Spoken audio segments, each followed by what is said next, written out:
Hello friends, आज की इस वीडियो में बात करेंगे डाइक्लोज़ैम टैबलेट के बारे में।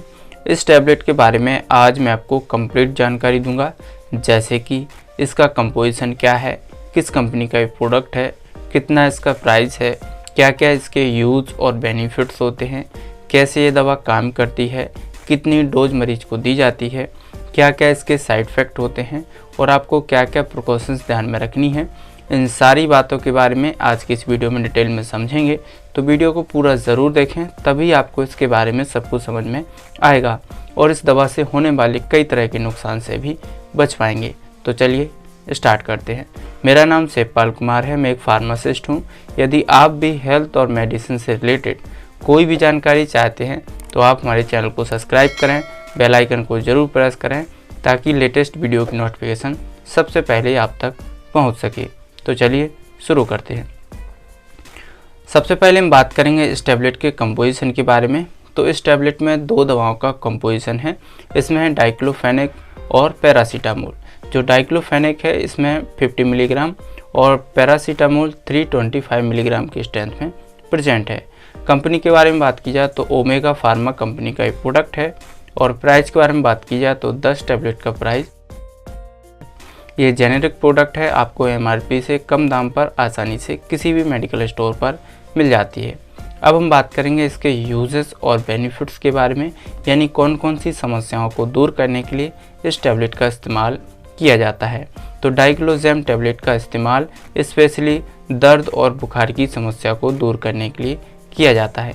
यानी जिन व्यक्तियों को दर्द और बुखार की समस्या है या बॉडी में कहीं भी दर्द है, जैसे कि सर दर्द, बदन दर्द, जोड़ों का दर्द, गठिया का दर्द, दांत का दर्द, पेट में दर्द, मासिक धर्म के दौरान होने वाला दर्द, इसके अलावा और भी अगर बॉडी में पेन होता है तो इन सारी समस्याओं को दूर करने के लिए इस मेडिसिन का प्रयोग किया जा सकता है।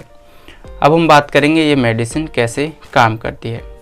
तो जैसा कि मैंने आपको पहले बताया, इस टैबलेट में दो दवाइयों का कंपोजिशन है, डाइक्लोफेनेक और पैरासीटामोल। जो इसमें डाइक्लोफेनेक है, डाइक्लोफेनेक एक non steroidal anti inflammatory drug होती है जो कि दर्द और सूजन को कम करती है। जो दूसरी मेडिसिन है वो है पैरासीटामोल। इस दवा में एंटीपायरेटिक और एनाल्जेसिक प्रॉपर्टी पाई जाती है जो कि दर्द और बुखार को ख़त्म करती है। तो इस तरीके से ये दवा काम करती है। अब हम बात करेंगे इसकी डोज के बारे में, यानी इसकी खुराक के बारे में, कितनी खुराक पेशेंट को दी जाती है। तो एक एडल्ट पर्सन के लिए सुबह शाम एक एक टैबलेट दी जा सकती है, लेकिन ये डोज जो है पेशेंट की मेडिकल कंडीशन पर डिपेंड करती है। मेडिकल कंडीशंस जैसे कि मरीज़ का वेट कितना है, मरीज़ की एज क्या है, पुरानी मेडिकल कंडीशंस क्या है, रोग की गंभीरता कितनी है, रोग का प्रकार क्या है, और भी बहुत सारे कुछ फैक्टर्स होते हैं जिनको पहले चेक किया जाता है। चेक करने के बाद डोज दी जाती है। इसलिए आपको हमेशा अपने डॉक्टर की सलाह से ही इस मेडिसिन का प्रयोग करना चाहिए। वैसे अधिकतर मामलों में इसकी डोज सुबह शाम एक एक टैबलेट दी जाती है, जो कि एक एडल्ट पर्सन के लिए दी जाती है। हो सकता है पेशेंट की मेडिकल कंडीशंस के हिसाब से इसकी डोज 3 टाइम भी दी जा सकती है, किसी को एक ही टाइम दी जा सकती है। ये पेशेंट की मेडिकल कंडीशन पर डिपेंड करती है। तो अभी आपने इसकी डोज के बारे में जाना। अब हम बात करेंगे इसके साइड इफ़ेक्ट के बारे में, इस मेडिसिन के क्या क्या साइड इफ़ेक्ट हो सकते हैं। तो इसके कुछ कॉमन साइड इफ़ेक्ट देखने को मिल सकते हैं, जैसे कि किसी को नोजिया वॉमिटिंग की समस्या हो सकती है, किसी को डायरिया की समस्या हो सकती है, कॉन्स्टिपेशन की समस्या हो सकती है, पेट में अल्सर भी हो सकते हैं, स्किन पर रेसेस पड़ सकते हैं। इस प्रकार के साइड इफ़ेक्ट देखे जा सकते हैं, लेकिन ये साइड इफ़ेक्ट टेम्पररी होते हैं, समय के साथ साथ ये ठीक हो जाते हैं। लेकिन अगर किसी व्यक्ति के साइड इफ़ेक्ट ठीक नहीं होते हैं तो उसको तुरंत अपने डॉक्टर को दिखाना चाहिए। तो ये थे साइड इफ़ेक्ट। अब हम बात करेंगे इसकी सावधानियों के बारे में, आपको क्या क्या प्रिकॉशंस ध्यान में रखनी है। तो सबसे पहले, अगर किसी व्यक्ति को डाइक्लोफेनेक से या पैरासीटामोल से, इन दोनों दवाओं में से किसी से भी एलर्जी होती है तो ऐसे व्यक्तियों को इस मेडिसिन का प्रयोग नहीं करना है। दूसरी, गर्भवती महिलाओं के लिए और स्तनपान कराने वाली महिलाओं के लिए भी इस दवा का प्रयोग नहीं करना है।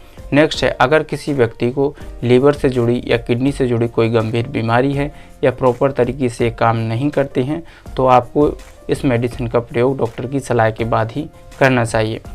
अस्थमा के पेशेंट को, शुगर के पेशेंट को और जो दौरे के पेशेंट होते हैं उनके लिए भी हमेशा डॉक्टर की सलाह के बाद ही इस मेडिसिन का प्रयोग करना चाहिए। तो उम्मीद करता हूँ आपको इस टैबलेट के बारे में सब कुछ समझ में आ गया होगा। अगर आपका कोई सवाल है या सुझाव है तो कमेंट में ज़रूर लिखें, और वीडियो अच्छी लगी तो उसको लाइक शेयर करना ना भूलें। चैनल पर नए हैं तो चैनल को सब्सक्राइब ज़रूर करें। धन्यवाद।